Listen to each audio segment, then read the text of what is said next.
भारत में मुगल राजवंश ने कई सौ वर्षों तक राज किया। मुगल शासकों ने हजारों लाखों लोगों पर शासन किया। भारत उस समय एक नियम के तहत एकत्र हो गया और यहाँ विभिन्न प्रकार की सांस्कृतिक और राजनीतिक पहल देखी गई। मुगल वंश में पूरे भारत में इससे पहले अनेक मुस्लिम और हिंदू राजवंश आपस में भिड़ते थे। उसके बाद मुगल राजवंश के संस्थापक यहाँ आए। इनमें से एक था बाबर, जो तैमूर लंग का पोता था, और गंगा नदी की घाटी के उत्तरी क्षेत्र से आए विजेता चंगेज खान, जिसने खैबर पर कब्जा करने का निर्णय लिया और अंततः पूरे भारत पर कब्जा कर लिया। तो चलिए इस कहानी के माध्यम से 6 प्रसिद्ध मुगल बादशाहों के इतिहास को जानते हैं। बाबर 1526 से 1530। मुगल हिस्ट्री इन हिंदी में सबसे पहले नाम आता है बाबर का। बाबर ने भारत में मुगल साम्राज्य की स्थापना की थी और वह पहला मुगल सम्राट था। बाबर ने 1526 में हुए पानीपत युद्ध में लोदी वंश को हराकर भारत में मुगल साम्राज्य स्थापित किया था। इसी युद्ध के बाद दिल्ली सल्तनत का भी अंत हो गया था और बाबर ने दिल्ली और आगरा पर कब्जा कर लिया था। बाबर ने भारत पर 5 बार हमला किया था। उसने 1519 में यूसुफ जई जाति के खिलाफ भारत में अपना पहला संघर्ष छेड़ा था। इस अभियान में बाबर ने बाजौर और भेरा को अपने कब्जे में कर लिया था। हुमायूं 1530 से 1540, 1555 से 1556। हुमायूं दूसरा मुगल शासक था। वह 23 साल की उम्र में मुगल सिंहासन पर बैठा था। हुमायूं और शेरशाह के बीच हुई कन्नौज और चौसा की लड़ाई में शेरशाह ने हुमायूं को पराजित कर दिया था, जिसके बाद हुमायूं भारत छोड़कर चला गया था। उसके बाद हुमायूं ने 1555 में सिकंदर को पराजित कर दिल्ली का राज सिंहासन संभाला था। मुगल सम्राट हुमायूं ने ही हफ्ते में 7 दिन 7 अलग अलग रंग के कपड़े पहनने के नियम बनाए थे। अकबर 1556 से 1605। हुमायूं की मृत्यु के बाद उसका पुत्र अकबर ने मुगल राजगद्दी संभाली थी। 14 साल की उम्र में अकबर को मुगल बना दिया गया था। उनके पिता के मंत्री बैरम खां उनके संरक्षक रहे थे। अकबर को मुगलों में सबसे सफल सम्राट माना गया है। मुगल सम्राट अकबर के शासनकाल में मुगल साम्राज्य की एक नई शुरुआत हुई थी। हल्दी घाटी के युद्ध में अकबर को महाराणा प्रताप ने कड़ी टक्कर दी थी और अकबर की हार उसमें निश्चित थी, मगर अपनों की गद्दारी के चलते महाराणा प्रताप ये युद्ध हार गए थे। इस दौरान भारतीय उपमहाद्वीप के ज्यादातर हिस्से पर मुगल साम्राज्य ने अपना विस्तार किया था। अकबर ने पंजाब, दिल्ली, आगरा, राजपूताना, गुजरात, बंगाल, काबुल, कंधार में अपना साम्राज्य स्थापित कर लिया था। अकबर के शासनकाल के दौरान आगरा किला, बुलंद दरवाजा, फतेहपुर सीकरी, हुमायूं मकबरा, इलाहाबाद किला, लाहौर किला और सिकंदरा में उनका खुद का मकबरा समेत कई वास्तुशिल्प कृतियों का निर्माण भी किया गया। अकबर का अपना दीन-ए-इलाही धर्म था। जहांगीर 1605 से 1627।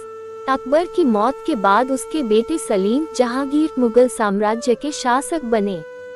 जहांगीर के राज में मुगल साम्राज्य का किश्तवाड़ और कानगड़ा के अलावा बंगाल तक विस्तार तो किया गया, लेकिन कोई बड़ी लड़ाई और उपलब्धि हासिल नहीं है। जहांगीर के सिंहासन पर बैठते ही उनके पुत्र खुसरो ने सत्ता पाने की चाहत में उनके खिलाफ षड्यंत्र रच आक्रमण कर दिया, जिसके बाद जहांगीर और उसके पुत्र के बीच भीषण युद्ध हुआ।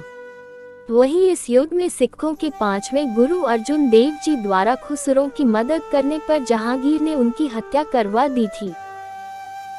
शाहजहां 1627 से 1658। शाहजहां को दुनिया के 7 अजूबों में से एक ताजमहल के निर्माण के लिए याद किया जाता है। उन्होंने अपनी प्रिय बेगम मुमताज महल की याद में इस खूबसूरत इमारत का निर्माण करवाया था।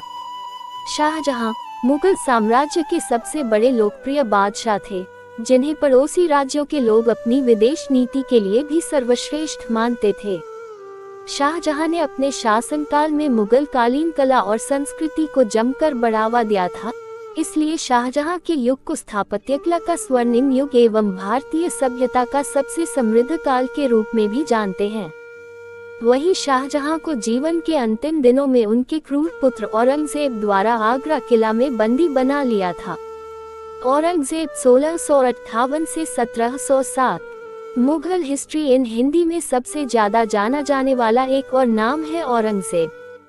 औरंगजेब अपने पिता शाहजहां को कई सालों तक बंदी बनाने के बाद मुगल सिंहासन की राजगद्दी पर बैठा था।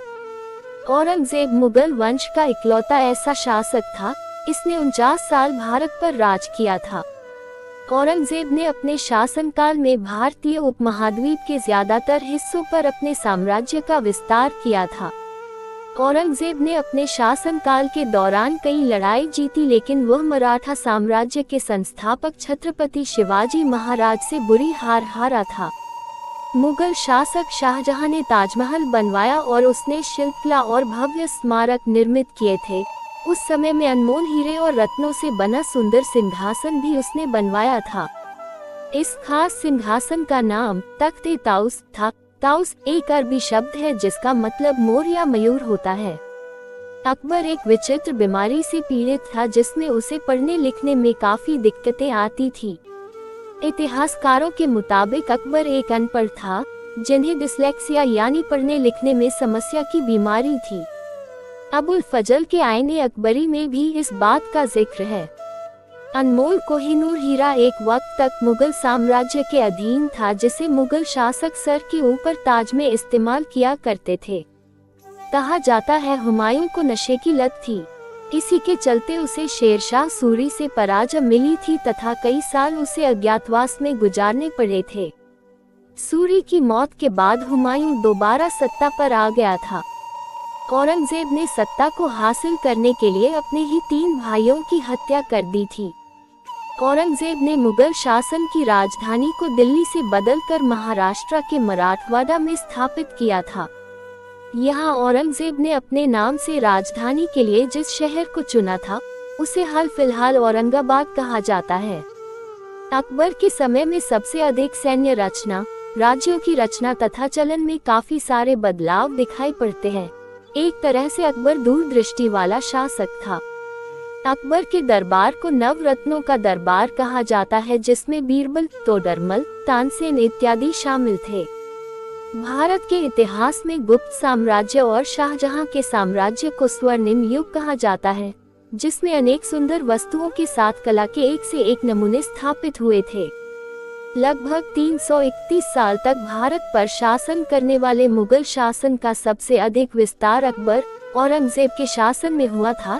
इन दोनों शासकों की विचार प्रणाली एक दूसरे से काफी अलग थी। औरंगजेब एक कट्टर धार्मिक शासक था, वही अकबर सहिष्णुता से शासन करने वाला शासक सिद्ध हुआ।